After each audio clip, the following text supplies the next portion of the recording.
Have you ever felt like you're trying to move forward in life, yet something unseen keeps holding you back?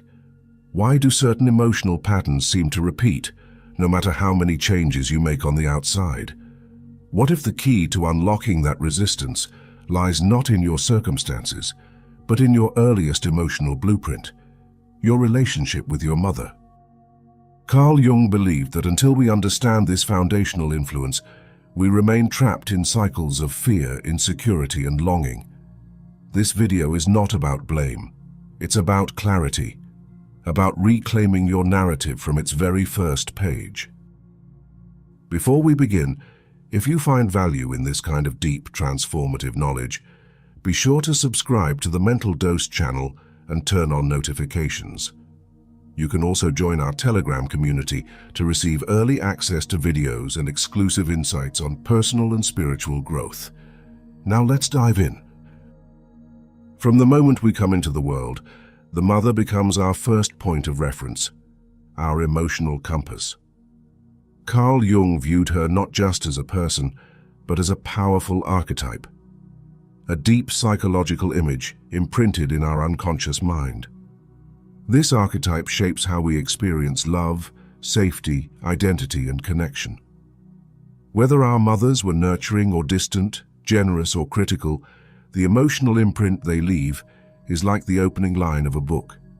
It defines the tone for everything that follows. The relationship with the mother is never just about childhood memories. It silently influences our adult relationships, our sense of worth, and even the way we treat ourselves. And the most profound part, most of us carry this influence without even realizing it. So as we move forward, let's explore how this emotional blueprint continues to echo through your life, often in subtle but powerful ways. You may not remember every detail of your early relationship with your mother, but your body and psyche do. Emotional patterns form long before we can name them. That's why, in adulthood, we sometimes find ourselves repeating choices that don't align with who we truly are. Jung taught that unresolved dynamics with the mother archetype live on in the form of projections. You might find yourself seeking approval from people who remind you of her, or avoiding conflict to keep peace, just as you may have done growing up. These behaviors aren't random. They're scripts written by unspoken emotional contracts. You may not consciously choose them, but they guide you all the same.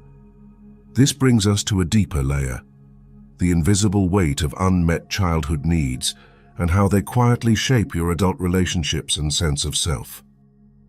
Even in seemingly happy upbringings, expectations can leave lasting imprints. Maybe love was conditional, based on achievement, obedience, or emotional restraint. Maybe affection came with pressure, or silence was rewarded more than honesty. When this happens, children learn that being loved requires effort, sacrifice, or perfection. That belief doesn't disappear with age. It turns into a lifelong pursuit of validation, success, or acceptance. And no matter how much you achieve, it never feels like enough. This creates a void that can't be filled externally. It's not a matter of doing more. It's about understanding the roots of that emptiness. And just before we continue, if this video is helping you see things more clearly, consider sharing it with someone who might need to hear it. And if you'd like to support this kind of thoughtful content, you can click the thanks button below. Your support truly helps. Now let's continue.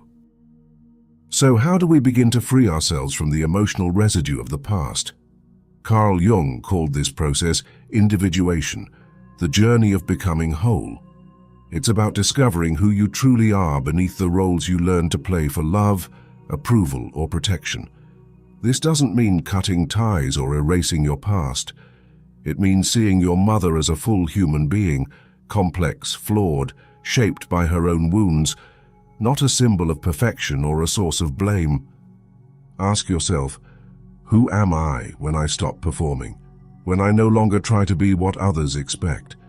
This is where individuation begins, and often the answer is buried beneath years of self-protection.